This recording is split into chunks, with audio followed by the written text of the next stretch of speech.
In primetime news this evening, underperformer? Economist blasts outgoing finance minister for his stewardship of the Jamaican economy.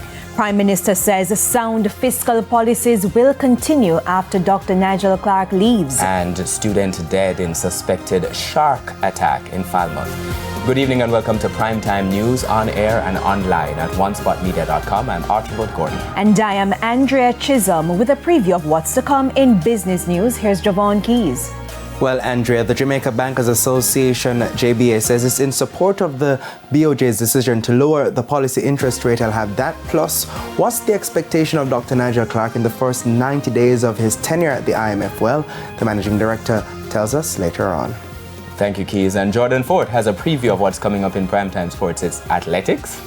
Well, Archie, as you saw just before we started, the World Athletics Under-20 Championships in Lima, Peru on in earnest. Jamaica just missing out on a chance to get its first medal on day one of the championships. I'll have more on that. But the West Indies completing a series sweep over South Africa. More on that in Primetime Sports Tuesday.